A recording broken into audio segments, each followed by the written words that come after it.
He's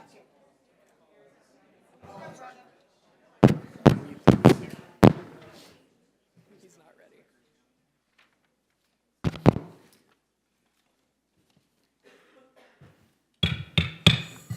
I call this meeting to order. If you would follow along with the pledge and invocation from Eric.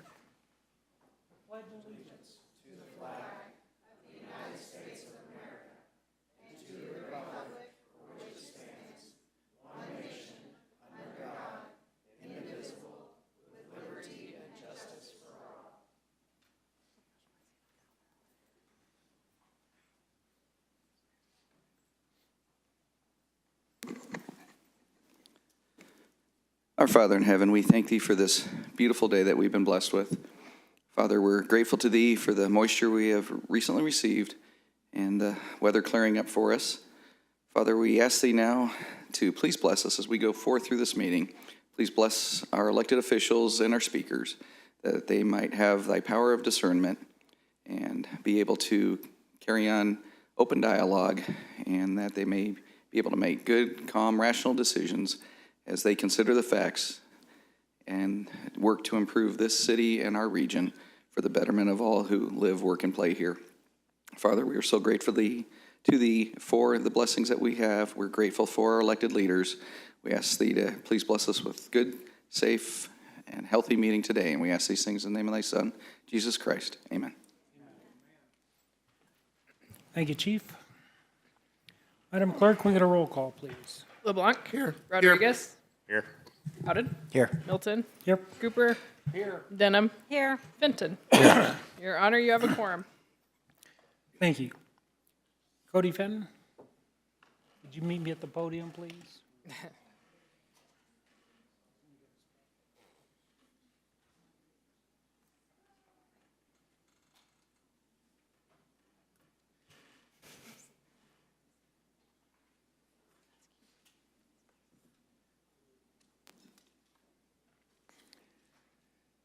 This evening marks the end of the service tenure of a dedicated and outstanding alderman.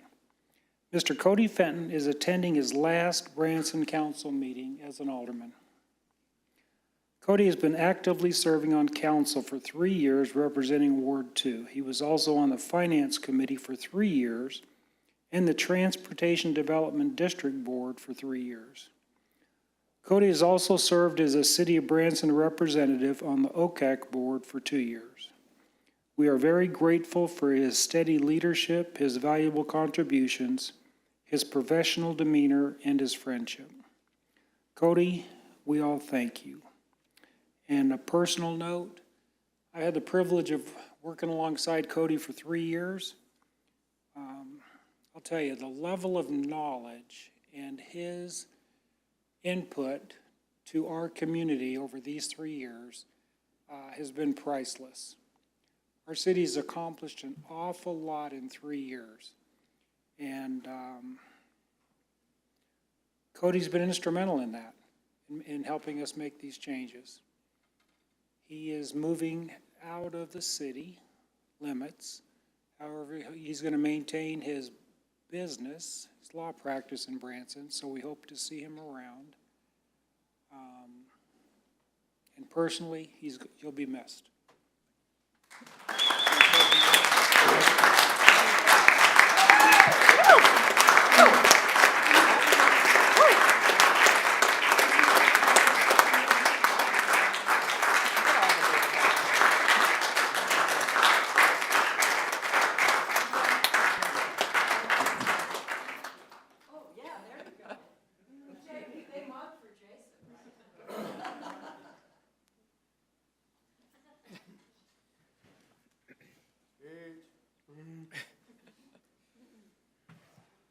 I wasn't prepared to do this right now. I thought it was going to be at the end when nobody was here, so this is awkward.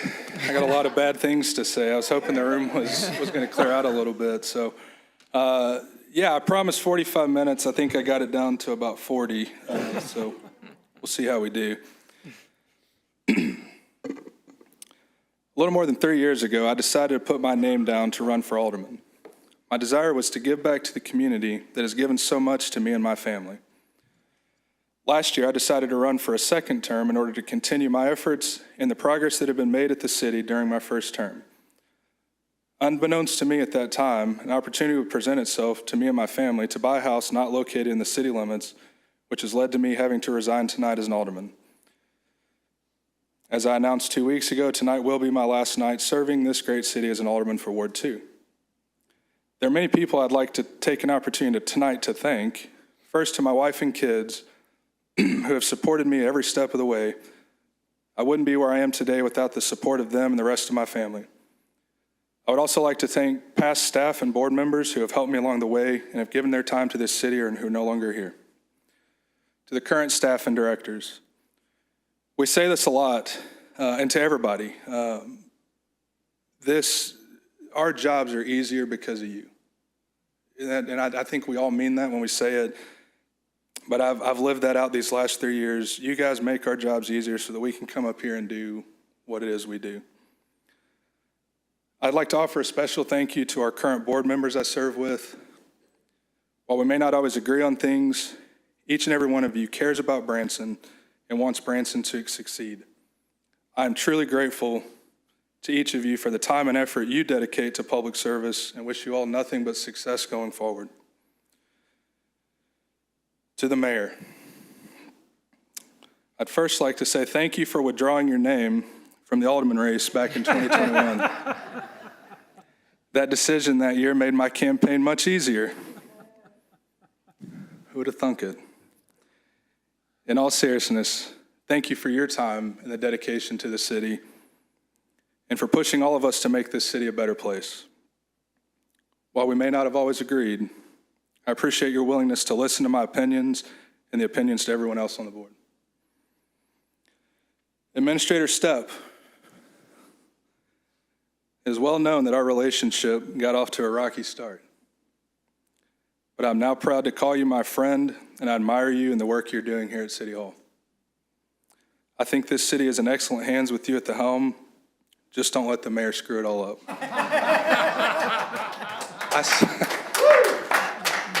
I'm sorry, I thought these people weren't going to be here. When I wrote it out, it sounded a lot better. I apologize. Alex, I don't know where you are. There you are. I can't forget about you. Still don't know who you are or why you showed up. I'm kidding. It's a running joke between Alex and I. Thank you for what you do, oftentimes behind the scenes, and the effort you put in to also make this city a better place. We really know you're the real reason that Kathy's even great at her job. I'm sorry. Again, there's more people here than I expected. To the citizens who voted for me 2 times and have supported me for the last 3 years, I am forever grateful to each and every one of you. Ultimately, Branson is such a great city because of the great people that make up this community. While I may no longer have a Branson address, Branson is still very much my community and where I will raise my family. I will continue to look for ways to stay involved and give back. I will forever remember my time as an alderman, the good and the bad, and will always be grateful for this opportunity I was given to have just a small part in this process. Okay, I can't say the last part because it's supposed to be at the end of the meeting, so thank you.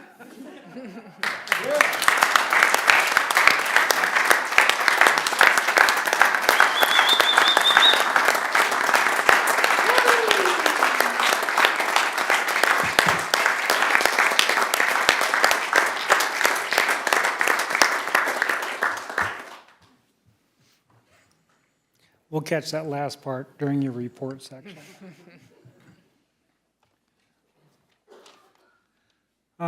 Before we get to public comment, I'd like to make a statement tonight relating to my profession as a commercial real estate broker. I've been a commercial real estate broker for over 40 years, 30 of those years here in Branson.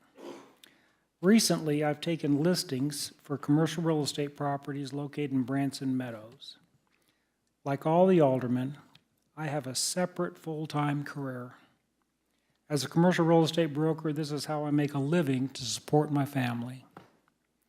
I supported the recent development at Branson Meadows as this was the best for our community and our future economic growth. That was the Mammoth Golf Development. The Mammoth project was approved on January 9th by the city. Nearly 2 months later, on March 15th, I entered into a contract with Rob Phillips to be a commercial real estate broker for 7 of his properties in Branson Meadows. During the listing contract process, I checked with city legal to ensure that no conflicts existed. This statement is important as I wish to be transparent and as open as possible with our community to ensure the integrity of the office of the mayor. Thank you. Now we will open it up for public comment. We have speakers tonight. Yes, sir. We have 2 speakers. So this public comment section of the Board of Aldermen meeting, at this time, the board will hear from citizens who have signed up in the order that they are listed. Please note the clerk will let speakers know when they have 30 seconds left, and a notification will sound when their time is up. We ask the speakers wrap up their comments upon hearing the 30-second warning. If a speaker would like a board member to bring an item from consent agenda down for additional discussion, please note this request during comments. Madam Clerk, who's up? Our first speaker is Deanna Slatton, speaking on public safety.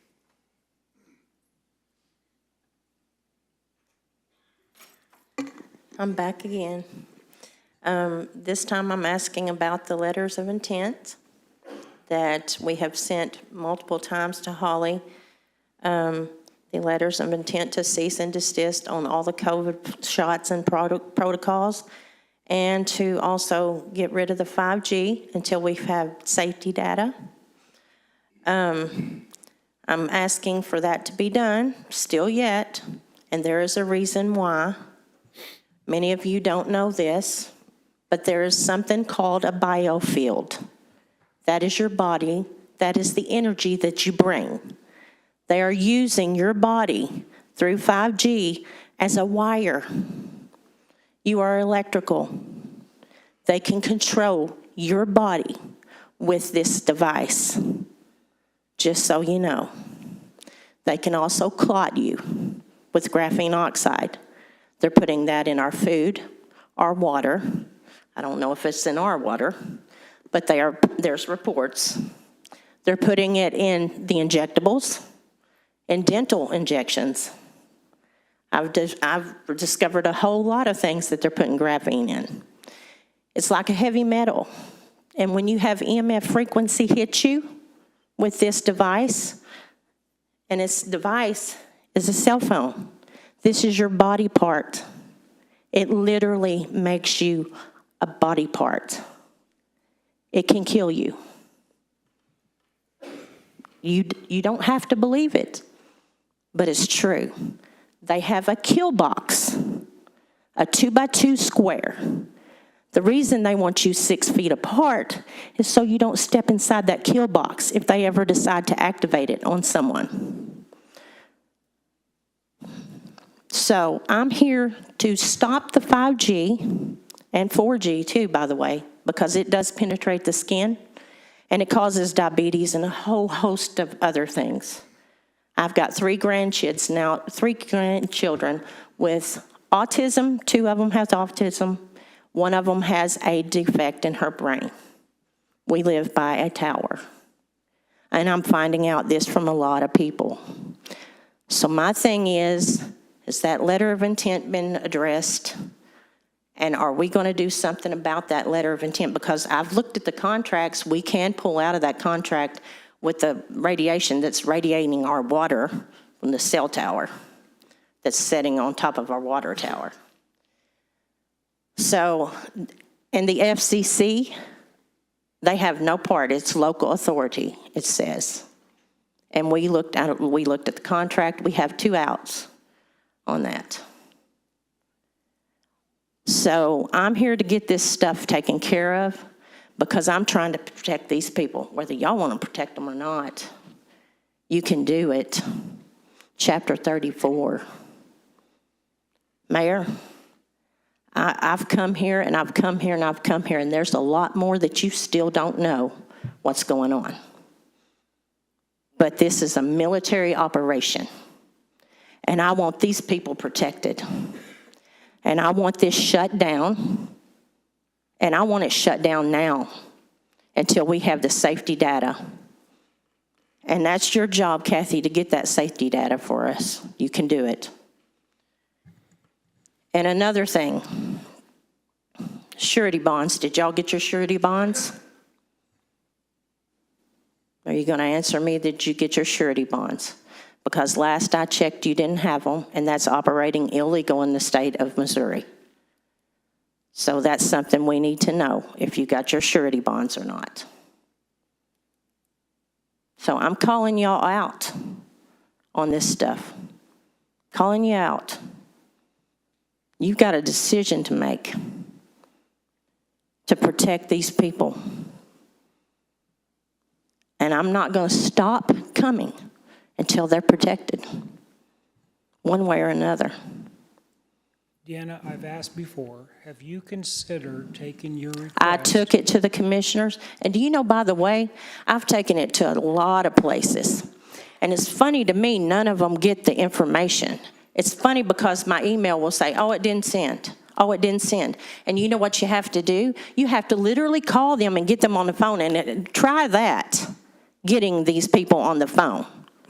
When you say these people, Commissioners, judges, attorney generals, governors, you can't get them. And you can't even email them. okay, So there's something going on around here. I don't know what it is. okay, Taney County Commissioners are your representatives. And I'm going to ask you again to communicate with your representatives. You've asked me that, but here's the thing. You guys can do exactly what I've just told you. You can do it, and you can take it down. And honestly, the contracts that you've signed prior to that surety bond issue are null and void because it's operating illegally. Okay, thank you. Your seats are vacant. Thank you. And the police chief need should to be ask a shutting you down today because of that. Deanna, Yes, is that your cell phone? yes. Okay. If that's so dangerous for all of us, you have one. Do I have what? You have one in your hand. a cell I'm phone. fully aware I've Okay. had one in my hand, yes. Next question is, what is your end game here? I don't understand. My end game is to shut this stuff down until we have the safety data, because there is no safety data. The FCC don't even have it, and they're the ones that's supposed to be in a little bit of control of this. They have no safety data on it. So you're- And there's tons and tons and tons and tons of information showing that this stuff is bad for you. So why do you have one? Why do I have one? Because I'm in a fight, and this is information for me. And yes, do I think I was targeted? Absolutely, because I didn't have any heart issues whatsoever, none. And I had a test prior to it, and all of a sudden I get a heart attack. But needless to say, that doesn't matter. I'm not saying that that's what happened. But this is stuff that can happen, and we're seeing 35 and 40-year-olds dropping dead from blood clots. Blood clots, y'all. Thank you, Deanna. It's all the time. Thank You're you. going to see more of it by 2025. A lot of people are going to be dying. Thank you. Madam Clerk? Our next speaker is Matt Kendrick, speaking on traffic on Lake Drive.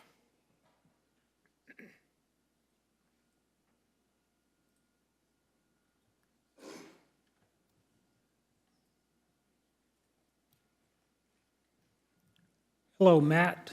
Hey, Mr. Mayor, how are you? Good. Board, first, Cody, being in Ward 2, thank you. Thank you for all the service that you've done. I really appreciate, you being here. Clay, last time I had to have an escort, it was my wife, but my mother's visiting to help me for my last surgery, and since she knew that Clay Cooper was an alderman, she had to come down here. But Thank you.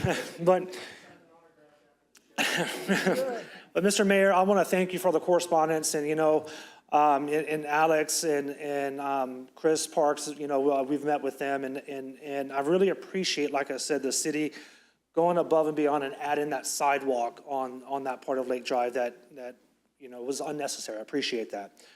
During that meeting with Chris, we had asked that if it was possible to have some type of a pedestrian walkway to go around underneath the train bridge, so pedestrians aren't going underneath along the same traffic. Fortunately, he said railroad owns that property, so there's nothing much that the city can do. One of the things that when I was recovering from my previous surgeries, it drove my wife absolutely nuts, was that I adjusted, I have a camera on my front door, you can see the train bridge and Lake Drive. So I turned everything up, adjust all the settings, and one day in October, Saturday, counted one by one, it's over 1,100 cars went down that street underneath that bridge. And then about 75 pedestrians too, coming from the campground in and out, so it's just so much traffic coming through there now, guys. And as Branson is getting larger and larger and larger and technology is getting better and better and better, I think is what's happening is as motorists are being stuck on 76, they're trying to get down to the landing or Hollister, they're looking for alternative routes and it's taking them through our neighborhood. Also, I've noticed it a lot when I picked them on that were Hollister businesses using Lake Drive to get up to 76 to cut through Hollister and everything on that. So I'm just trying to come up, and now that the game has changed for my family and I now, because God bless us with a baby. We have an 8-month-old. So I don't feel safe pushing a stroller under that bridge coming through. Now, the city, the sidewalk stops right there where the property line is for that easement, so I understand that. So I know, Clay, every time I've spoke here, you've asked me, like, what would I like to see? Right, so a couple years ago, when I first noticed all this traffic, and every year it seems to be getting worse and worse and worse, I contacted engineering. I asked for speed humps. Engineering said, don't really like speed humps because of the damage that they do. My thought on that were, if people were doing speed limit, they wouldn't cause any damage to that. And before I get to the second option, Mr. Mayor, after I sent you that email, I think it was over the weekend, I was out in my yard, heard some screeching tires, and just 2 cars were racing each other, one on Lake Drive, one on Christopher Drive, because they run parallel. They were just racing. So that's another thing, is you have Christopher, which runs parallel to Lake, so they run straight through. Seeing cars bypass other cars that were going the speed limit. The other thing that I would not be opposed to, and I haven't asked the rest of the neighborhood, is what if the city just closed down that 1-lane pass-through to motorist traffic and just only allowed it for pedestrian traffic? Then the campground would have, just their campers there. They wouldn't have through traffic going through. The neighborhood wouldn't have all the traffic going through Lake Drive. There's an alternative route to get up to Cliff to get back to anywhere you need to go. Is it inconvenient for the neighborhood? Absolutely. But to me, safety is a lot more important than an inconvenience to me by saving 5 minutes. For example, my mother was driving, because I'm not able to drive yet. We were driving through the campground. Camper right there on Boxcar Willie yelled, "Slow down." Rightfully so. So I pulled over. I just talked to the gentleman, and he said, "I love this campground, but my biggest complaint is how much the amount of speed driving right through on Boxcar Willie." And it's so hard, and I'll be the first one, hope I don't get a ticket. I find myself not driving 15 on Boxcar Willie. I mean, it's so hard to do that. So I'm just asking, just to try and find a good solution. And the last thing, I only got 30 seconds. Another observation I made, and I sent that in the email. The weekends is when we have the most extreme traffic coming through there. And I look at the tags, the license plates, and the majority are tourists. So that's how I know it's not just locals. It'd be different if it was the neighborhood going through there, neighborhood residents. But on the weekends, it's majority tourists. So that's all I got. But I would have no problem closing that down, none. And I think it'd be a win-win for the campground, and the campers have, just camping business, and then the residents is right there. So. Matt, I'll tell you, and I shared this in my email to you. I really appreciate citizens like you that care enough to take the time, right? Instead of just, you're trying to make a difference and take action. Sure. I applaud you for that. Thank you. I know you've had some conversations, and I'm going to ask Kathy, would you follow up with Matt? I don't know what other ideas are. I know it sounds far-fetched. It does. It does. But, as much pedestrian traffic as, That is an issue for sure. and a lot of the pedestrian traffic are coming from the campers, and they're great. Everybody's friendly. You see, a family of 5 or 6 bicycles riding together. But the sidewalk's great, but it ends where your guys' property ends, right there at Moore Street. And why can't it go on through underneath the trestle? Railroad owns it. Railroad owns that. Oh. Yeah. So you couldn't get them Could to we get, comply? maybe get permission from the railroad? I, You didn't laugh, did you? That was Just, my, I actually did, and historically, that's I a heard, dead end. I heard that like trying to get anything done with the railroad is almost impossible. I mean, that's what I've heard. But another situation like, where the sidewalk ends heading west, it ends right there at Moore Street at Lake. So even if you're on the sidewalk, eventually you're gonna have to get back on the street if you continue to go down Lake Drive or into Canal, or if you're heading to Alexander Park.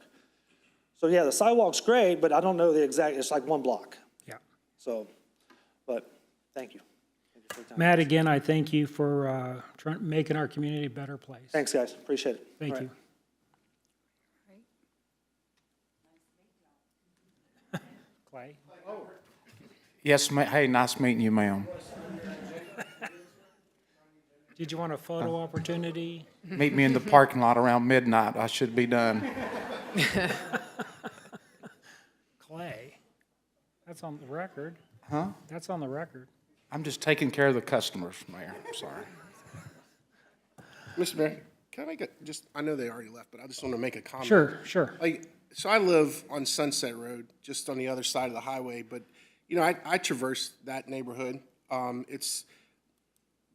Here's what I've seen since we started the development there for the campground, is a lot of respect for the neighbors. The Parks Department has been as least invasive as I even expected when working out there. I pass by there every other day just to see the progress. And, when I seen that, sidewalk thing, I was like, wow, what a good idea. It just adds a little bit more buffer because I knew that was a concern. And I was like, well, one up, boom, and I know they're going to put a nice, buffer there and things like that. But to his concern as far as the out-of-state, it's because of the parks. Because they're doing tournaments at Alexander Park like they've never done before. Softball tournaments, baseball tournaments, soccer. I mean, there's so many things going on at that park. That park is alive. I mean, every single weekend it is hopping. And even during the week at night, in fact, when I go home tonight, well, probably not because we'll be here a while, but there'll be kids out there practicing soccer and baseball. So it's, there's a little more going on than I think he realizes. It's not just a thoroughfare to cut through. People are going there for a reason. Even the Frisbee golf, like this weekend, there were about 50 people out there playing Frisbee golf like nobody's business, and then walking that track around Sunset Park and biking up and down through there. I mean, traffic's increased in front of my house, but I see the action. So to just blame it on cut-through traffic, that's a little harsh, but I see his concern, but it's because people are visiting our parks and the tournaments that are coming in and things like that. I mean, it's business happening, so. Yeah, I appreciate that, but I do feel for Matt that to have a one-lane bridge or one-lane drive-through, right? 2 cars can't pass through there. And I mean, inherently, that by itself is crazy. We'll get, if Kathy's not willing to do it, we'll ask Alex to sit down with the railroad and see if we can get them to spread out their support beams a little bit so we can get some through traffic. Can I just say, Mayor, I don't disagree with what Ralph said, but I think he's probably a little off on I would say majority of that is local cut through. I use it all the time, and I know a lot of people do, but I'm not saying what he's saying is wrong, that there's not a lot of traffic and ball games and stuff, but it's a lot of local cut. Yeah. And I guess the question is, can we investigate something to help with the pedestrian? I don't know what that is, but it'd be nice. Are we putting a driveway in there for the RV park? Can we make that pedestrian crossing too? Mayor and board, we're happy to take all of this under advisement. We're always looking at ways to ensure safer pedestrian crossings all through Branson and safer roads and streets. So we're happy to continue to look into this.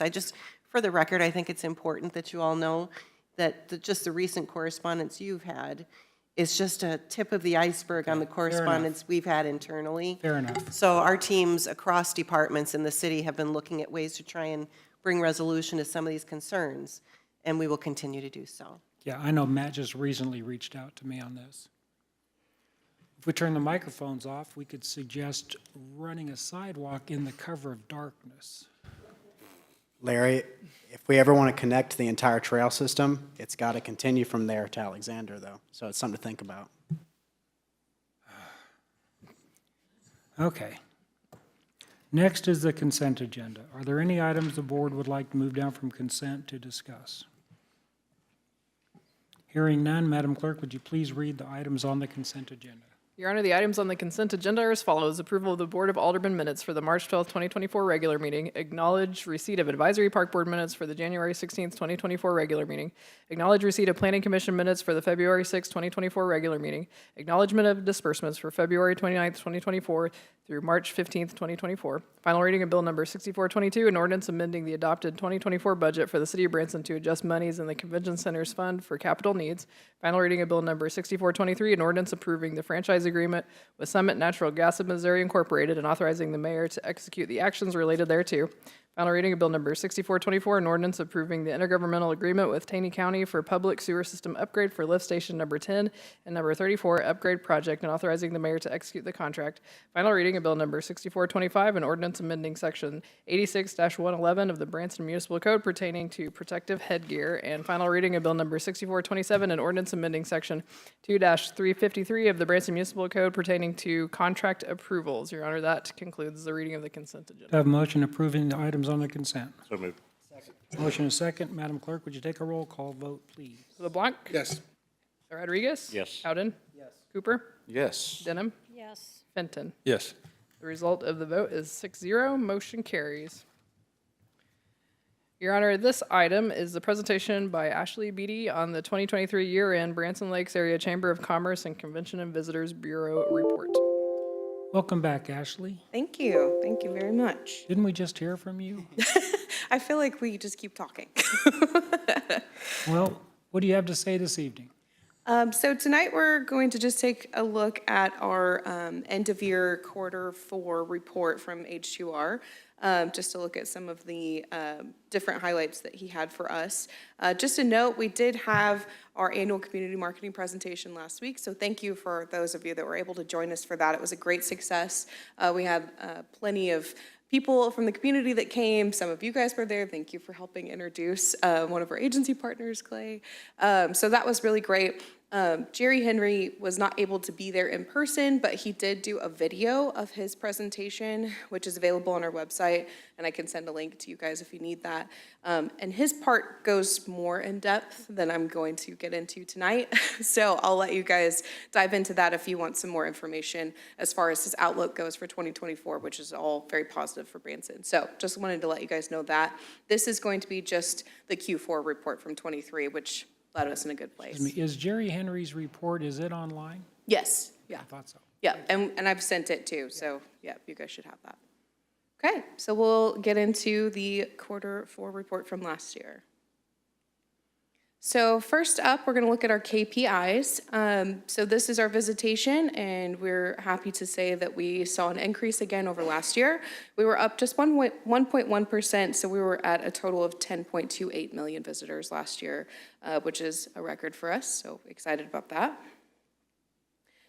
City sales tax was up as well, 2.4% over last year. Tourism tax was also up 4.5% over last year. And TCED tax as well, 2.8% increase over last year. The Stone County tax was up 4.6%. And the Taney County tax was relatively flat to last year, just 0.3 down, so nothing concerning there. Our Branson STR room demand was up 2.7%, so that's exciting to see. This speaks to the level of visitation we were seeing in the Q4. Next, we'll look at our visitor profile KPIs. So this is probably the most exciting piece of the report. Seeing our first-time visitation number at 22% is huge for us. We haven't seen that break the 20% in years, so this is really exciting stuff.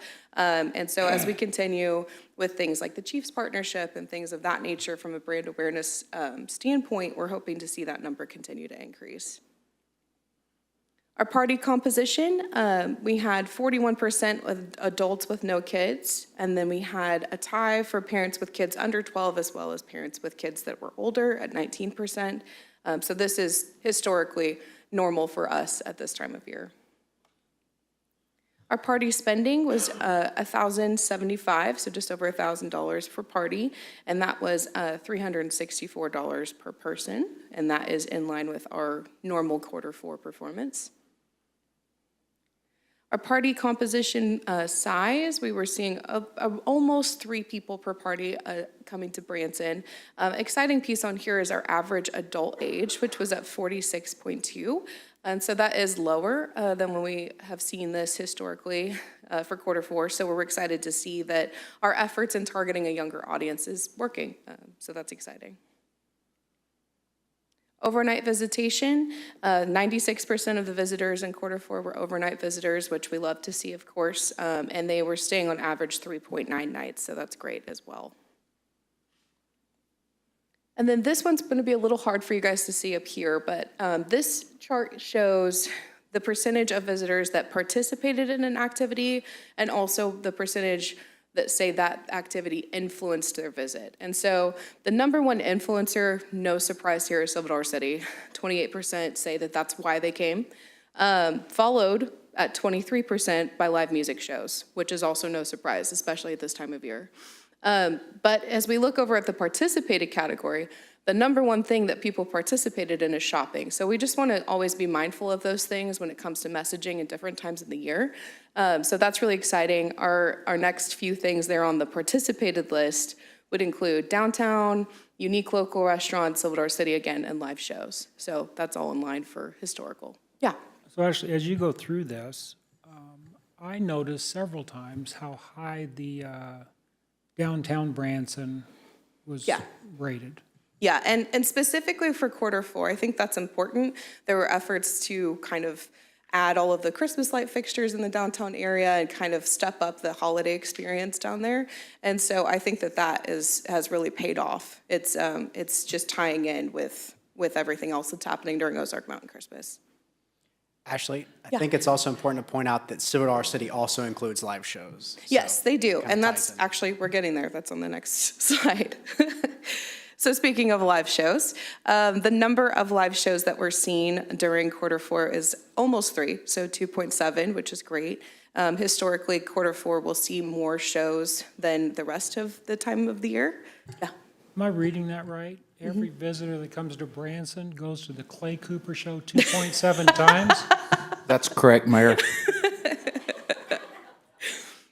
So also on this slide, to your point, Marshall, 69% of the shows that people participated in were in a theater, but you can see right under that, 35% of them were at Silver City or another theme park venue. So that's good to keep in mind as well. The shows that Silver City puts on, there's also a category here for fire fountain shows. That's very specific. Obviously, that's the landing.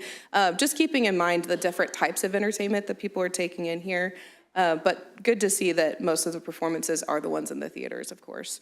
50% almost did see dinner shows, which is also important for us to keep in mind when we're talking about, especially like website presence. We have a dedicated page for dinner shows, and this is why, because people look for those specifically.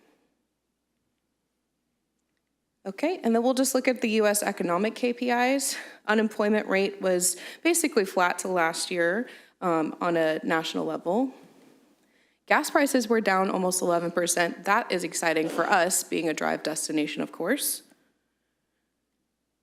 The Dow Jones was up 5.4%. The Consumer Confidence Index was up 1.9%. And what this number indicates is that people were feeling more confident to travel overall in Q4 than they were the same time last year. So that's always good for us to see as well. What do you mean by confident? In terms of economic stability, if they feel safe, all of those factors that go into that. Yep. And that is everything. So if you guys have any questions, I'm open. Would the audience have any questions or comments? Any members of the board? Very thorough. Good stuff. Awesome. Thank you, guys. Thank you. You're so good at that, Ashley. Keep doing what you're doing. Just do more of it. Your Honor, this is the first reading of Bill Number 6428, an ordinance amending Section 2-387 of the Branson Municipal Code pertaining to transparency. You've heard the first reading of Bill 6428. Do I have a motion approving this bill? Second. We have a motion and a second, and a report from Alex. Good evening, Mayor and Board. Last board meeting, administration presented a report on transparency and public engagement. The idea was floated by the mayor to codify this in our city code. Staff and administration support this, of course. This is an important tool that is important for our city to make sure that we're communicating and reporting back to our Board of Aldermen on all of the different initiatives we're doing for increasing transparency, accountable government, and engaging the public. So this code amendment would essentially codify in our city code that city administration shall provide a report on city government transparency and public engagement initiatives to the board annually. With that, we seek your support. Any questions, comments from the audience? Questions, comments from the board?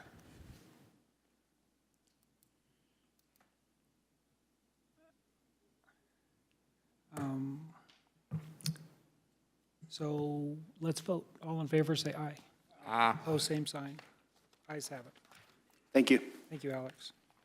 Your Honor, the next item is a public hearing and first reading of Bill Number 6429, an ordinance approving a zoning change for mixed-use MU to community commercial, CC, for the property located at 780 State Highway 165, Branson, Missouri, 65616. We'll now have an open public hearing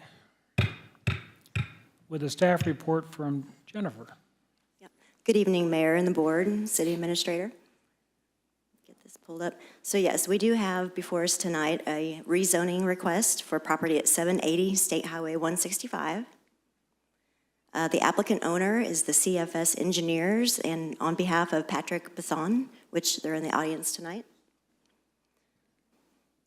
So the specific request is a rezone for approximately 9.58 acres from mixed-use zoning to the community commercial zoning district.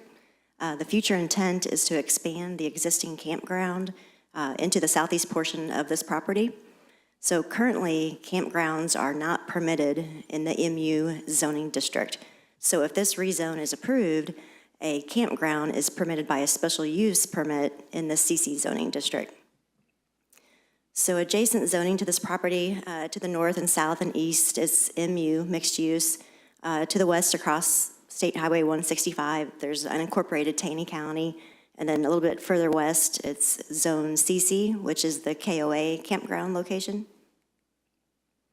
We have in our code zoning change, section 94-7, and basically changes in the zoning shall be made by ordinance by the board upon recommendation by the Planning Commission. We have our neighborhood notice that we sent out to all the property owners within 185 feet. We have some aerials to get you oriented on where this is located. It's the west side of town off of 165. A little bit closer, it's just south of the Branson Craft Mall, just south of Animal Safari Road. Current zoning, mixed use. Existing land use is lodging. Proposed zoning is the community commercial zoning district. We've got our utilities map. We have some orthometric that just gives you some aerial views, views from the north and views from the south, from the west and the east. So this slide is pretty important. This is our 2030 community plan future land use map. And it actually designates this property as community commercial. So this is what we would use as a guide for rezonings in the future because of our 2030 community plan. So just a little bit of ordinance history on this property. So it was annexed into the city in 2003. And also in 2003, it was zoned to commercial, which at that time allowed campgrounds as a permitted use. And you may not be able to see, but in these aerials to the side, the one on the top is from 2003, and it was a campground when it came in. It was in 2008, that's the middle picture, and it still is now. So then in 2017, there was approval of the remapping of the official zoning map for the city of Branson, which rezoned this property to mixed use. Also in 2017, we created new zoning designations, and this also modified our table of permitted uses, which is when that got switched to MU, and this property rezoned to MU, and MU does not allow for campgrounds. So this went to Planning Commission on March 5th, and it was approved unanimously with a 10-0 vote. Staff is also recommending approval of the request. Some of the key items would be it's supported by the Community Plan 2030 Future Land Use Map. There is adjacent CC zoning to the west, which is the location of the KOA campground. The expansion of this campground has always been the intent of the property. You can kind of see in aerials over the past 10, 15, 20 years that roads have been cut in for this area that wants to be expanded. And it's going to add lodging options for the area. And really, the city essentially created a legal non-conforming use for this property by changing it to the MU zoning district. So with that, I'm happy to answer any questions. Jennifer, let me tell you what I just heard you say. Oh, Lord, okay. I think it's the same thing I heard. This was originally approved for for campground. Yeah, when it was annexed in. Yeah. So it was annexed in with campground, and then for years later, it was still campground. The city got out a magic marker and changed the color. And our 2030 plan says this should be a campground. Did I Community understand commercial. that right? Well, the future land use map says it should be community commercial, Which allows, by special use permit, yes. So for 21 years, it's been a campground. Now you can't be a campground. Well, they're legal non-conforming right now. but if you wait They till just 2030, That's what. you can be. Sir, if you'll just wait another, And Jennifer, what changed this? Was the change in ownership? What triggered this? Yes, I believe so, and maybe Mr. Patrick could, I don't know that. mention something on that, but I think so, yes. Does anybody in the audience have any questions or comments on this? Any members of the board? Yes, Ruth? Mr. Mayor. Thank you, Jennifer, for this presentation and providing all that information. It is unfortunate, but yes, when the city was rezoned as a whole, none of this was taken into consideration. I think we're going to just keep finding more of these, so Yeah. thank you. So I'd recommend taking this to a vote. All in favor, say aye. Aye. Opposed, same sign. Oh, thank you. Sorry. Boy, did I almost get in trouble. I'm closing the public hearing section.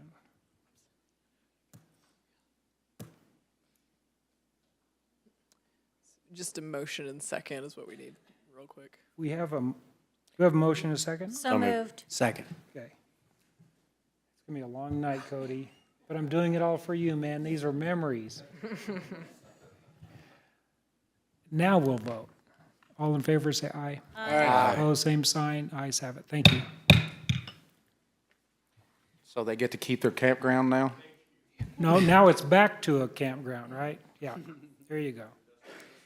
Better hurry, it might change. You bet. Thank you for your patience. Your Honor, the next item is a resolution of support and authorization of application for CDBG DR funds to aid in the development of affordable housing by DHTC Developers LLC for a project known as Spring Creek Apartments located at 664 Spring Creek Road, Branson, Missouri. Do you have a motion adopting this resolution? Second. We have a motion and a second and a staff report from Amanda. Hello, Amanda. Hi, Mayor, Board, thank you for your time. So DHTC Developers LLC seeks support from the City of Branson for 2 additional affordable housing projects, Spring Creek Apartments and Fall Creek Phase 3. The support resolutions will enable the city to apply for the Community Development Block Grant Disaster Relief Funds from Missouri Department of Economic Development. SIMCOG is expected to handle the application process. You'll be voting on these two projects separately tonight. The affordable housing development proposed by DHTC Developers, LLC in Branson aim for consistency and design with similar elevations planned to complement neighboring developments. These projects will offer 1, 2, and 3-bedroom units featuring sustainable materials like cement siding and modern amenities. Here you have a floor plan for a 2-bedroom unit and a 3-bedroom unit. The first property is Spring Creek Apartments, located at 664 Spring Creek Road. It is zoned community commercial. They're proposing 1 apartment building with up to 24 affordable housing units. This vicinity map shows the location on Spring Creek Road. Our zoning map is shown to be community commercial. We have Riley Shantz from DHTC. He's joined us online tonight to answer any questions. Staff recommends supporting this resolution. Do you have any, there any discussions from anyone in the audience? Any aldermen want to talk about this? Whose did you say was online? Riley from DHTC. Hello, Riley. Can you hear us now? Riley. Yeah, you're in the meeting, sir. Okay, great. Yeah, this is the same resolution that we were before you guys 2 weeks ago about. Yeah. 2 weeks ago, we had 4 of them. We think that there's available funds to add 2 more deals to achieve this same funding and add more affordable units to the market. And so we've come back with these 2 locations. Both will be 12 to 24 units, and then 51% of the units will be leased to affordable renters at under 80% of the AMI. Riley, our community really wants more of these. Clay's asking a question. I believe they proposed 4, and now they've reduced it to 2. No, they're adding 2. They're adding 2 more. Yeah, we're adding 2. We're doing Got it. 6 total. We Right. think there's more than what we initially thought. Can And so we- we're coming back with 2 additional. Awesome. Can we expect you at the next meeting to add 2 more? We need about We'd 230 like a year. Yeah, I think we're hopeful that, that we can get all 6 of these approved. Yeah. So that's our goal, and hopefully that happens. We are all very hopeful. So now is the time to vote. All in favor, say aye. Oh, Ruth, I'm sorry. I've had questions from the community. Maybe, Amanda, if you could clarify a little bit the Community Development Block Grant process as to, my understanding is that it needs to be applied for through a government agency, therefore not just. Correct. And that the city of Branson is not actually doing that, going to be doing the applications. SIMCOG's going to. Maybe if you could just expound on that a little bit. Thank you. So how this kind of works is that we are the applicant, the city of Branson, and SIMCOG assists in filling out that application. And then the money will be distributed from the Missouri Department of Economic Development. Riley might be able to speak a little more on that process. He's been through it. Yeah, and I actually have Debbie Hart here with me, and she's done this in West Plains, but more or less, we enter into a development agreement between SIMCOG, who prepares the application. The developer agreement is between DED, the city of Branson, and us as the sub-grantee to receive these funds to build affordable housing. SIMCOG will handle the heavy lifting in terms of preparing the application, but the city of Branson will be the applicant. We'll be the sub-applicant and sub-grantee in the developer agreement that will work with SIMCOG to prepare. But for clarity, the city is not taking on any liability, correct? Correct. It is zero cost to the city.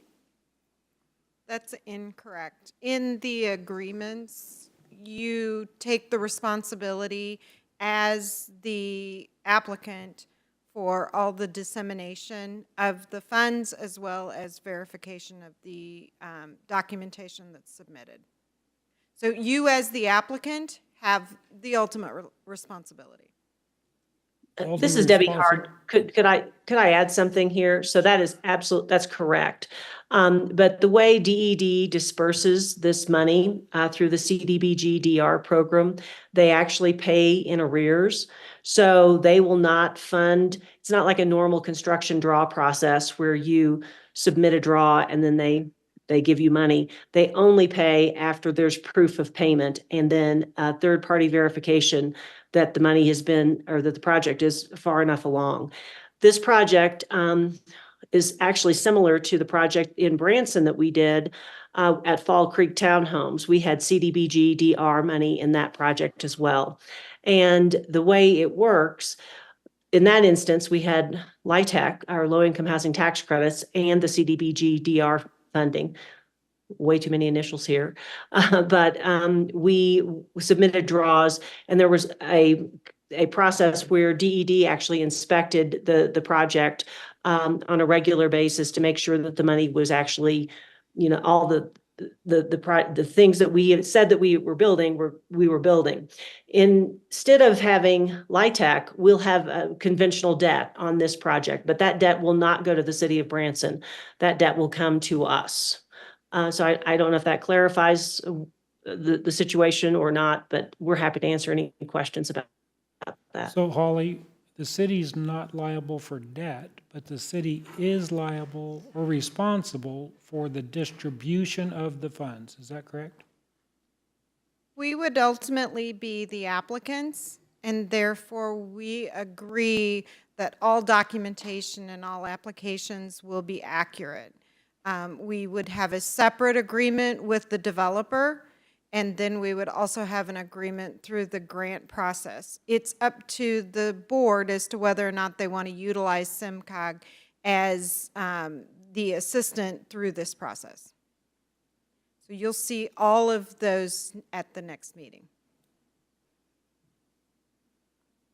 Okay, Kathy, you're good? Okay. Ruth, thank you for asking that, so we can get clarification on that. So what I'm hearing is we would hold some type of since we chose that partner, I guess it's like if somebody comes in my theater and falls, then I'm gonna be even though I didn't make them fall, they were on my property. Is that a fair? I don't know if that's a great example Well, necessarily, but I think the liability from the city standpoint is solely tied to the disbursement of grant funding. So, and I think the main pain points on that would be, is the grant funding going towards eligible cost? Eligible costs would be costs used sticks and bricks to build the affordable housing and not running afoul of distributing the funds for something other than the mission of building affordable housing. Once the real estate and the grant funding has been dispersed, I think that liability is going to burn off more or less. The real estate, if someone were to slip and fall in the 12 or 24-plex, the city's not going to be liable for that accident. That's going to be us as the owner of that real estate and operator of it. I get what you're saying. That was a bad example, but you know what I mean. It made sense to my mind. Ruth? One more question for Holly. Would this then actually be an opportunity for the city of Branson just to ensure that everything is being done to code and kind of give us more of the comfort level for the people that are asking in the community that before money's given out, we are making sure that everything is going according to code for city of Branson? Yes. Thank you. Thank you, Ruth. Any other questions? Y'all ready to vote? All in favor, say aye. Aye. Opposed, same sign. Ayes have it. Thank you. Your Honor, the next item is a resolution of support and authorization of application for CDBG DR funds to aid in the development of affordable housing by DHTC Developers LLC for a project located north of the property known as Fall Creek Townhomes Phase 3 at 331 Aberdeen Lane, Branson, Missouri. Do I have a motion adopting this resolution? So moved. We have a motion and a second. Staff report from Amanda. Chad, can I have some help here? I can't get. Thank you. So the second opportunity is Fall Creek Phase 3. This site is located north of Fall Creek Townhomes on Gulfview Drive. It is zoned high-density residential, and the proposed housing is one apartment building with up to 24 affordable housing units. Chad, this isn't forwarding for some reason. Oh, back one.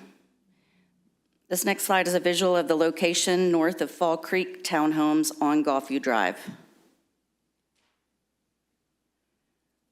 The zoning map that is showing its high-density residential, and the staff recommends support of these two affordable housing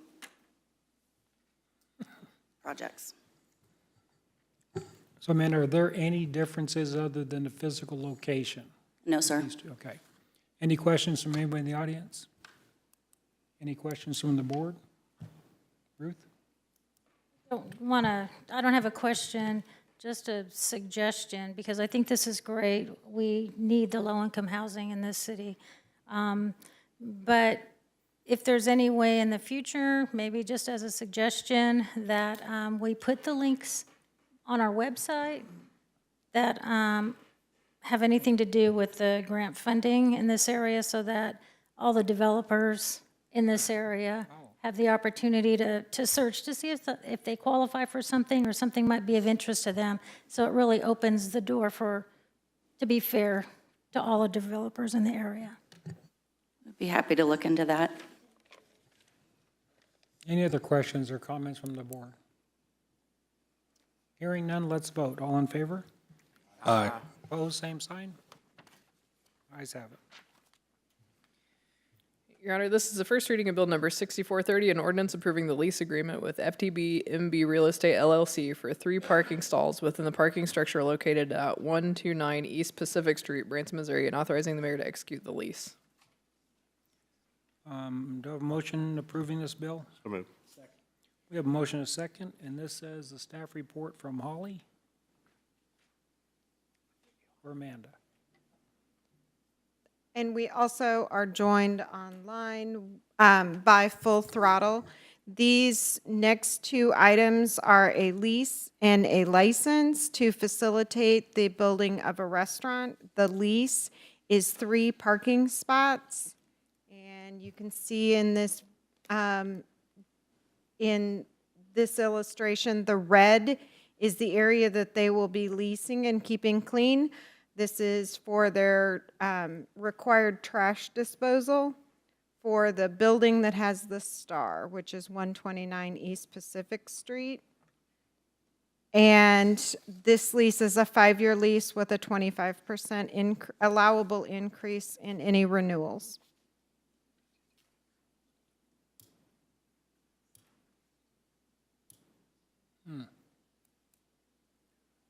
Any questions from anybody in the audience? Questions from the board? Mayor, I had a couple. Yeah. I had somebody reach out to me, so there's kind of 2 questions. In the lease, it says cleaning these spots once a month.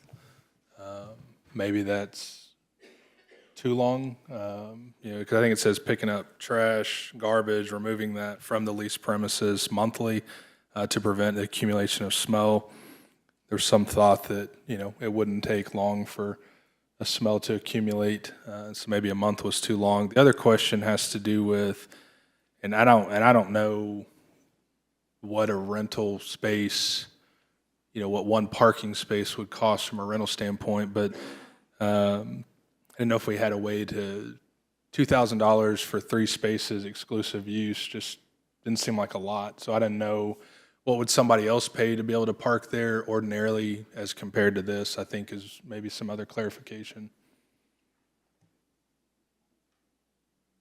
Good question. I'm not sure how the 2,000 a month came up. That's basically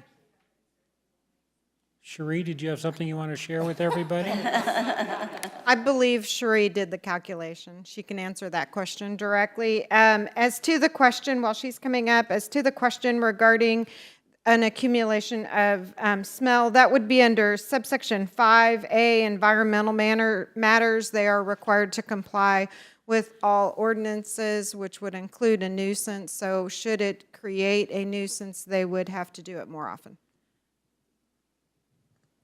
Okay, so they used to rent these parking spaces for $500 each. So there's 3, so we decided $1,500. And then we did want them to power wash monthly to help control the smell. So we figured we would have to have somebody from the city go and inspect it monthly. So that was the additional $500 for the city's time to have to go and check on the property, make sure it's within code. So who leased it at $500 a month? I don't know. Back in the day when I don't, according to my staff, back in the day when we used to rent these, they When were. the city used to rent Yes, these sir. spaces? Yes, sir. They were $500 Okay. per space, Per month or per year? per year, and this is per year as well. Right, okay. Mayor, if I can just give a little more context around this. The spots that we're leasing to the full throttle developers is because there's no space for them to put their dumpster facilities now for their new restaurant and establishment there. So this was a way to get it off of the street area and have a designated space where, you know, we can kind of keep an eye on it, make sure it's kept up and clean and doesn't impede traffic or any other issues to the establishment. Okay, so the previous owner didn't have a need for a dumpster, is that right? You know, I think that, well, I don't think they just would had have. probably Yeah, interior trash exactly. cans? Yeah, I guess so. And now you it's a know. restaurant use, they have more. Yeah, That's correct, that yeah. makes sense. And plus the location is the easiest for the dump trucks or the trash trucks to get to, so. Oh, good point.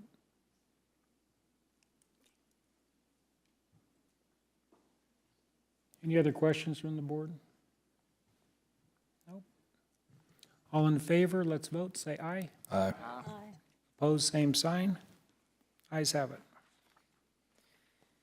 Your Honor, this is the first reading of Bill number 6431, an ordinance approving a license agreement with FDD MD Real Estate LLC and the City of Branson for a portion of the right-of-way generally known as Sycamore Street and authorizing the mayor to execute the agreement.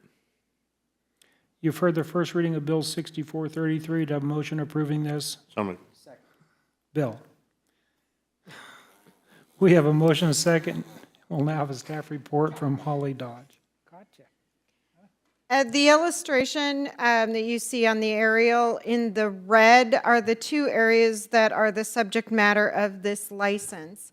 This is also for the same restaurant, and you will see here a bump out decking that is being built, which is for the license, and then the area to the left of this diagram, it was the smaller red portion. There's currently, if you go back to that other, so the small red you see at the bottom in the center, thank you.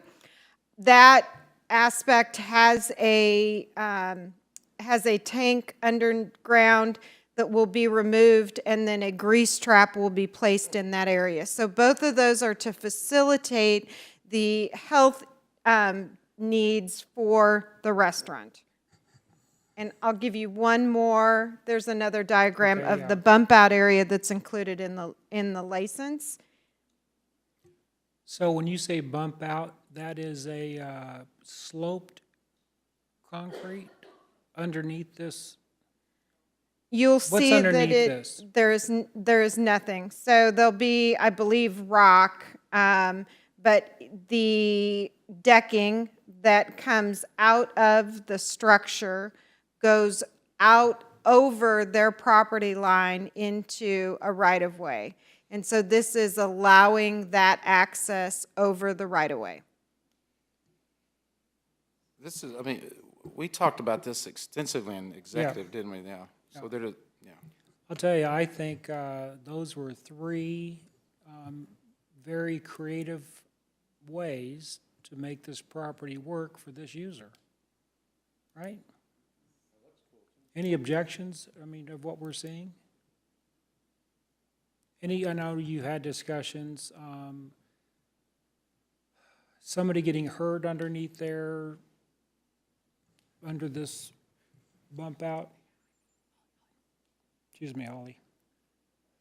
Yes, sorry. You had discuss. I was just It's saying we okay, might it's need to okay. see if Full Throttle wants to say something. We do have Full Throttle on the That's great. phone.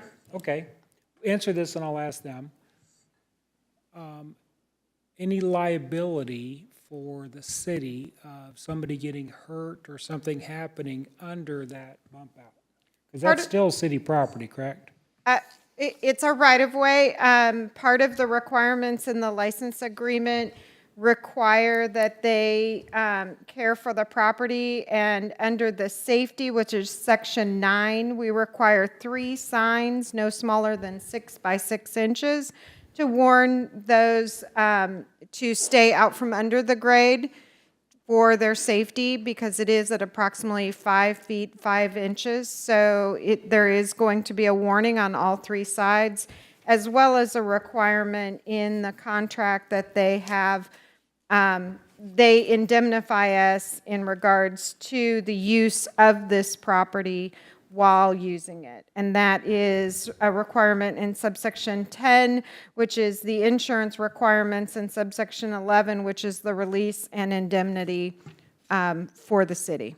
Okay, Holly, so they're indemnifying the city in case something happens underneath this. Fair enough. Who do we have on the phone? David Greenberg?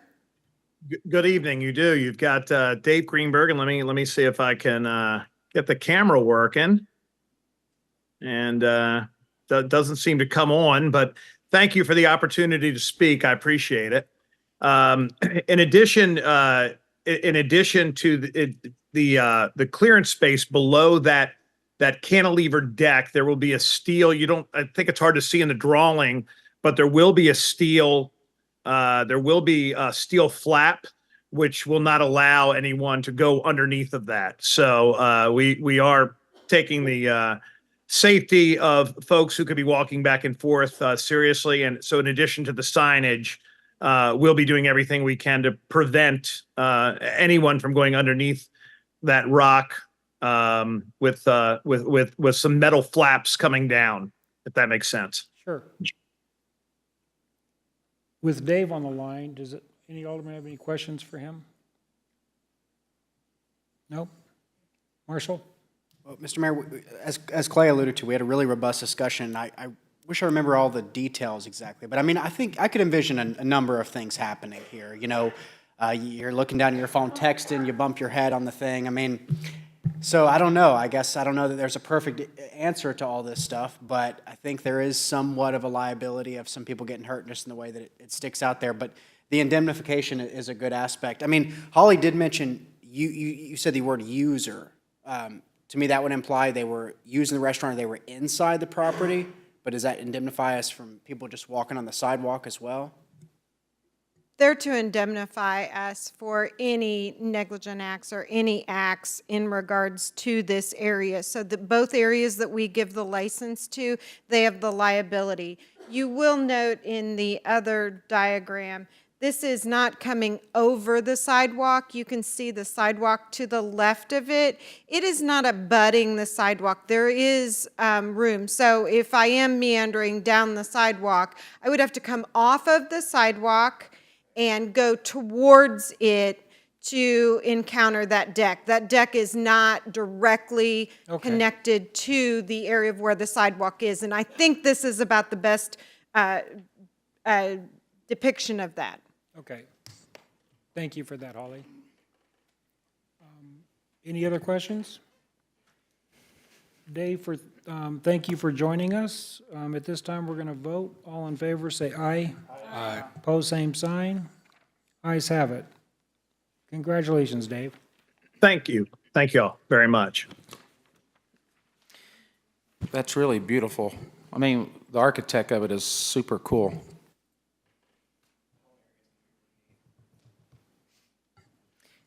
Your Honor, the next item is a resolution approving the renewal of the contract with Arvest Bank for purchase card services and authorizing the mayor to execute the contract. Motion to adopt. So moved. Staff report from Cherie. Hello, okay. So this resolution is to renew our contract with Arvest. We use them for our P-card purchases. They give us currently a 1.39% rebate. Last year, we almost got a 70,000 back with our rebate. So this will be our third renewal with them. We enjoy working with them, so staff approves, and this will go from June 27th of '24 through June 26th of '25, and this is no cost to the city. Anyone in the audience have any questions, comments? Members of the board? Hearing none, let's vote. All in favor, say aye. Aye. Opposed, same sign. Ayes have it. Your Honor, the next item is a resolution approving the renewal of the contract with Central Bank for banking services and authorizing the mayor to execute the contract. Do I have a motion adopting this resolution? So moved. Sherry, what say you? Okay, so this I'm Cherie. resolution. I am so sorry. No, you're fine. This resolution is to approve a renewal of our contract with Central Bank. This will be our third renewal. This one is also from June 27, 24 through June 26 of 25. We use them for like all of our, we have 15 different accounts with them that we currently use, and this is also at no cost to the city. Okay, any questions from anyone in the audience? Questions from the board? Hearing none, let's vote. All in favor, say aye. Aye. Opposed, same sign.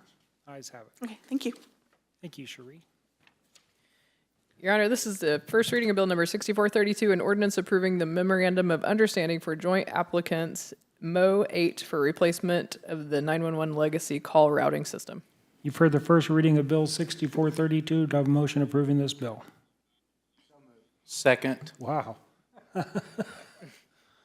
Okay, we have a motion and a second. We'll get to hear from Chief Schmidt. Mayor, members of the board, thank you. This is a memorandum of understanding between 6 counties and a total of 8 PSAPs, which are the answering points for the 911 system. As you know, last year we started on a project to revamp our 911 software. That's phase 1. Phase 2 is seeking a state grant for the funds to switch the way the calls are received through something called EZNet. I wish I could tell you what exactly EZNet is. For that, you'd have to ask Chad, but it's super better than what we currently have with the old landlines. And so the funds are out there. Our portion of the match for the grant has already been fulfilled by our purchase of the carbine system that you guys approved last year. So this is, they need the memorandum of understanding from all the involved PSAPs so that the state can consider the grant request, and that's what this is getting towards, is so they have the understanding that we've agreed to go into this with the 6 counties, the 8 PSAPs. The state wants these kind of conglomerates of the counties working together to regionalize how the 911 calls come in. And that's why we're doing that and presenting that to you today. And we do recommend passage of this because if the grant is successful, we will see a much better 911 system in the future. That's great. So you're asking for approval, but no money. Correct. And we've already satisfied the requirements. Anyone in the audience wishing to speak to this? Any members of the board? Oh, Cody. Yeah, Mayor, I had 2 questions come up on this one too. So in the agreement, it says after 5 years, the Mo8 group agrees to continue funding EZNet until another source of funding becomes available. So after the 5 years, would the city then be on the hook to continue paying for it if there isn't grant funding? Is that the way it's? There is the potential, but really the city is not, like, we didn't even put the money forward for the carbine because it comes through the 911 authority that is through Taney County. So currently Taney County covers all of our 911 associated costs with that. Okay, but if the city had to pay, you're not sure what that amount would be? Correct. The only reason we would have to pay is if the money coming in from the 911 tax was not sufficient to cover those costs in the future. The second question, had to do with under terms of understanding. It said the agreement, says this agreement may be extended upon written mutual agreement. It should be reviewed at least, insert how often, usually annually, to ensure that it's fulfilling its purpose. So I think maybe we just need to clarify how often do we want it to be reviewed, because I don't think that term was ever maybe lined out. So that was something else brought to my attention. That was clarified, and it's annually. I've got people for that. You see how valuable Cody is to this board? He's just trying to show off because it's. It his wasn't me. last one, Somebody brought it to my attention, so I'm just, So Chief, this is funded then through the 911 tax that's collected. Correct. So the 911 tax that comes in through Taney County funds most everything to do with the 911, but because we are a separate entity for the PSAP portion of it, we have to show through this MOU that we are willing to go lockstep with them throughout the entire process. Okay. Any other questions from the board? Hearing none, let's vote. All in favor, say aye. Aye. Opposed, same sign. Ayes have it. Thank you, Chief. Mayor, I move to read bill number 6432 for its final reading because the chief wants it. And what the chief wants. Do I have a second? Second, Mr. Mayor. We have a motion and a second. Anybody in the audience wishing to speak to this? Any aldermen? So we're going to vote to approve a second read. All in favor, say aye. Aye. Opposed, same sign. Ayes have it. Your Honor, this is the final reading of Bill number 6432, an ordinance approving the memorandum of understanding for joint applicants Mo 8 for replacement of the 911 legacy call routing system. You've heard the final reading of Bill number 6432. Do I have a motion approving this So bill? moved. Second. Was there a second? I was distracted. Okay, anybody in the audience wishing to speak to this vote on a final read? Any aldermen?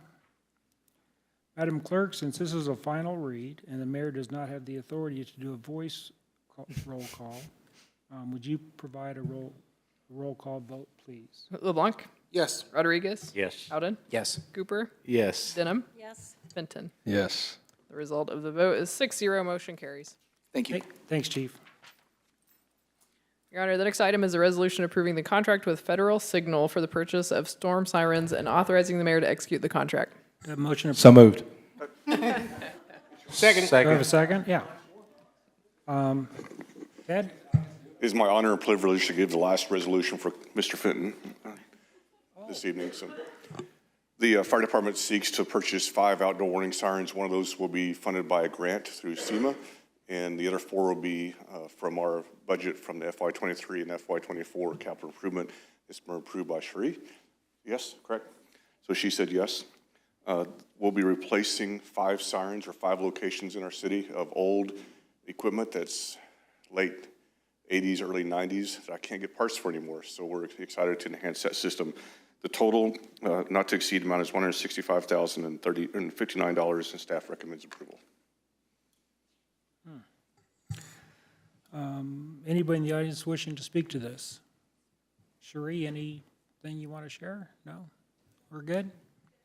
Any aldermen? So that's to cover the 4, because one's that price? That's included in that price, so we'll be refunded from the state for $36,500. What are you going to do with that? What are you going to do with that refund? It pays for that one siren, so one of the 5. We have adequate, so we don't need any new sirens, Chief? I mean, we adequate. I'd like to look in the future at one other location that, as we've expanded out to 265, that's on our radar right now. But right now, we're just replacing equipment I can't get parts for. Fair enough. You could relocate that one by my house if you want. It's pretty loud. A little close? It's a little close. Okay. Let's vote. All in favor, say aye. Aye. Opposed, same sign. Ayes have it. Thank you. Thank you, Chief. Your Honor, the next item is appointments. The appointment process is in accordance with the Board and Committee Appointments Procedure for Category 5 appointments made by the mayor with approval of the Board of Aldermen. Mayor, please announce your slate of appointments to be voted on. Before we do, Chad, would you put up on the screen the attachment to this? Should I have?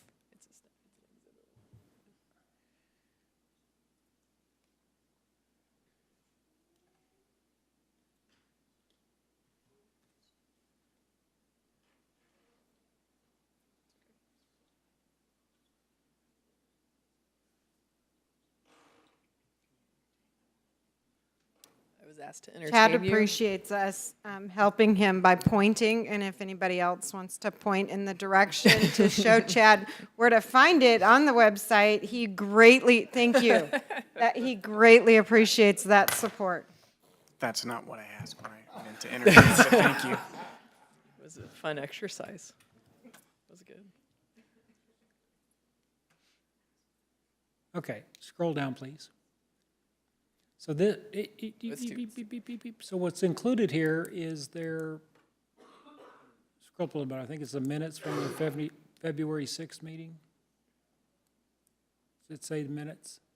Yes, these are their minutes, correct. Thank you, Chad.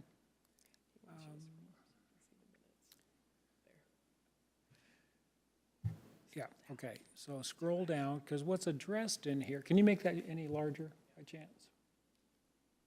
Thank you. So, scroll down, please. Keep scrolling.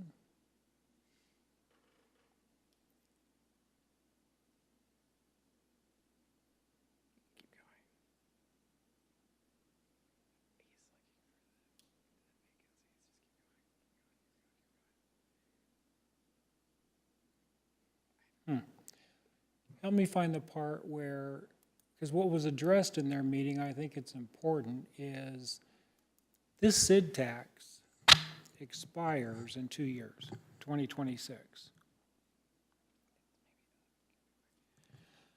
Which means it goes back to the voters, right, to renew. What I would request is,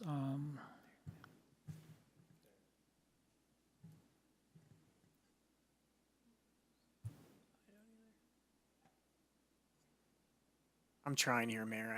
I don't see it. that's okay, I'll keep rambling. So when I've talked to the I was on DBBA, the board of DBBA, and what I heard from, I won't say a lot, I don't want to exaggerate, from a number of businesses, is they were saying that when this SID tax comes up for renewal, they would like the opportunity to discuss the purpose of this tax. They weren't really opposed to collecting it for the benefit of downtown. They were raising the question of, is the trolley the best use of these funds? And I don't recall the numbers, but it's something along the lines of, the SID tax generates, give or take, $700,000 a year. Trolley cost, give or take, $500,000 a year.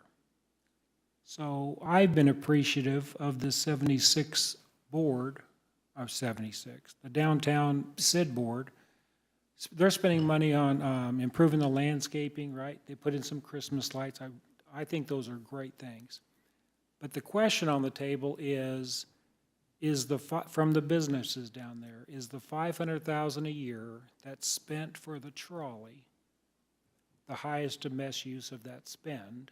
Meaning, if they had $500,000 and could choose things other than the trolley. I think they were wanting to voice their opinion of, I didn't hear anybody opposed to the tax, but some of them felt that there could be a better spend of that money. Mayor, is that money allocated, is it specific in that where that has to go, or who chooses? We'll have to get legal advice, but my understanding is the tax was written, and it specifically says for the use of transportation.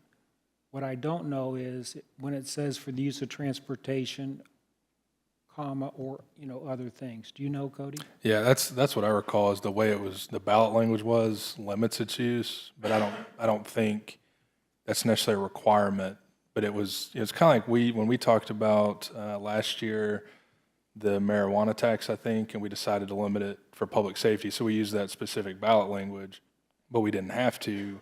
We chose to for purposes of maybe getting more votes. So, and I'll defer to Holly, but as I understand it, I think that's how it was passed before. It doesn't mean it couldn't be done Okay. differently the next time. So what I'm going to suggest is myself and the two Ward 2 aldermen in the next few weeks, maybe sit down with the 76 CID board, maybe include DBBA. What's that? Did I say 76? Every time I said 76, please replace it with downtown. Did you get that, Mr. Reporter? He's going to quote me with 76. I apologize. The downtown said.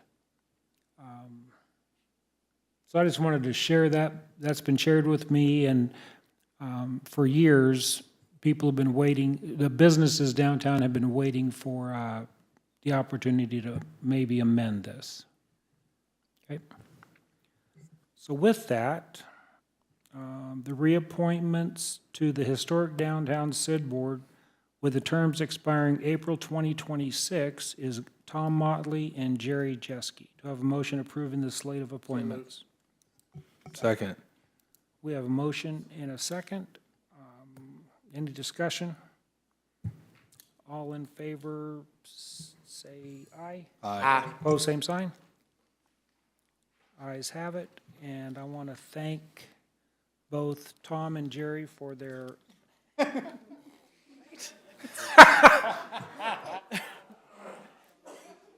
I'm just reading here. But that was kind of funny. I want to thank Mr. Motley, Mr. Jeske, for the service they provide. Oh, boy, it's a good time to be at Alderman reports. Alderman LeBlanc. Cody Fenton, thank you. Thank you for your service to this community, and thank you for being a voice for the residents you represent, and thank you for being a fellow board member. I've gleaned a lot from your presence on this board in just the 2 years that I've been on, and you know, your insight and the direction you have come with information definitely gave me pause to think about things along the way, and I just want to say thank you for that. You know, if you're green, you're growing. If you're ripe, you're rotten. And if you're able to learn something and learn something from other people, I think that's very valuable. And I just want to tell you, you have made a very positive impact on my presence on this board, and thank you for being here. And I wish you nothing but blessings to you and your family moving forward. Chuck? I too would like to say thank you to Cody. It's been great working with you. I've learned a lot from you. Wish you weren't leading, but you are. Also, this coming Tuesday, I encourage everybody to get out and vote. Me and Marshall are both running. We got people running against us. Thank you, Glenn. Thank you, Bill, for signing up to run against us, keeping us honest. I wish you guys the best of luck. Everybody get out there and vote. So the way that I'll send Cody off is, I don't think there'll ever be a board quite like this one. It won't ever have the exact same composition, and certainly won't go through exactly what we all went through, as we all worked to pick up the pieces of the way things were done in the past and forge a way forward and a new philosophy here at City Hall. So for that, I have confidence in this community. I think we have great citizens. We'll have great people that'll be on this board long after all 7 of us are off. But we'll never quite have the makeup that we have now. And for that, I say Godspeed. So thank you, Cody. I was going to write a speech, but I thought, well, no. I don't know. I'm just gonna miss the heck out of this guy. I mean, and I'm still gonna send him weird texts at 2 a.m. and bug him and make him hang out with me regardless. So we'll miss you, dude, very much. Ruth? I'll do the business part first. For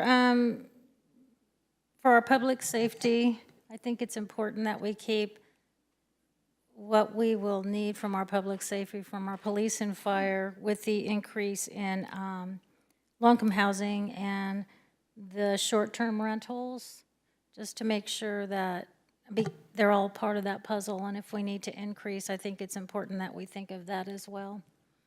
Another thing, Cody, I am going to miss you. I have enjoyed when we both got pushed down here and we didn't get to speak first anymore.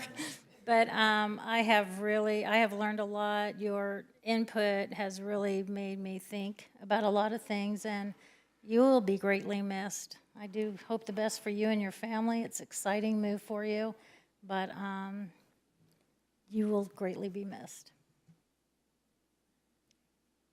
Cody, anything you want to share from earlier when there was a big crowd you didn't want to share? Well, it has cleared out, so I can really just say what I really want to say right now. Just again, thank you to everybody. This has been unexpected these last 3 years. You sign up and people tell you kind of what you think you're getting into, and it's been anything but. So, and that's not in a bad way. It's been kind of a crazy experience for 3 years, and I've thoroughly enjoyed it. I said it earlier, we were back eating that, I'll just miss the camaraderie, we come out here and we maybe debate something, we maybe disagree on something, but at the end of the day, we're all still cordial, we're all still friends, and I'll miss that. So, but now I can just come and stand there and be a thorn in your guys' side. So in a different way, I suspect maybe you'll see me, maybe in a different way, but no, seriously, thank you guys, and thank you to everybody for the kind words. It means a lot, so thank you. It'd be ironic if he started showing up at public comment every meeting and started trashing us on something we couldn't do for him. Wouldn't that be fun? Just wait.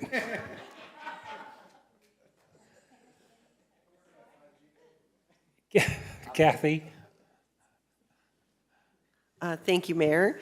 Cody, thank you for your generous statements in your goodbye speech regarding our relationship and how that has grown. And I appreciate you opening your heart and your spirit to me. And you and I have had some really, really meaningful conversations. And you have blessed me with those, just as you've blessed this community with your public service. So I know it's not going to be the last that we see of you in many of these conversations in Branson. And God bless you and your family on finally getting the permanent roots that you've been looking for so long. Yeah. Blessings to you. Thank you. Well, I have good news for our alderman. I am not accepting his letter of resignation.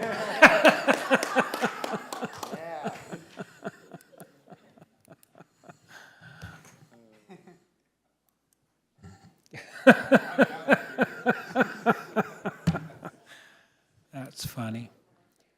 Cody, I've said it before, I've shared with you several times. I truly do appreciate what you bring to this board, what you bring to our community, what you bring to me personally. We haven't always agreed, but we walk away with respecting each other, appreciating the differences. I heard many aldermen say, and I will say also, that I've learned a lot from you. You've caused me to rethink some things. Yeah. But you will be missed, and I agree with Marshall that the chemistry that this board has is fairly unique, and I think that's based on results, right? Look at the results that we've been able to accomplish with Kathy's leadership. So, this is it. Boo! Once I call, we're not adjourning this meeting. Do I have a motion to go into closed executive session? Go ahead, Cody. Do it. Go ahead, Cody. I move to go into closed executive session pursuant to 610.021.12 RSMO for negotiated contract. Madam Clerk, would you provide a roll call vote? LeBlanc? Yes. Rodriguez? Howden? Yes. Cooper? Yes. Denham? Yes. Fenton? Should I say abstain? No, I'm kidding. Yes. The result of the vote is 6-0. The board will now move into closed executive session and will return to this council chamber once executive session is over to adjourn this Board of Aldermen meeting.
end this thing? Got it on. Do it. Okay, do I have a motion to adjourn the Board of Aldermen? So move. We have. We have a motion and a second. All in favor, say aye. Aye. Opposed, same sign. Meeting's adjourned.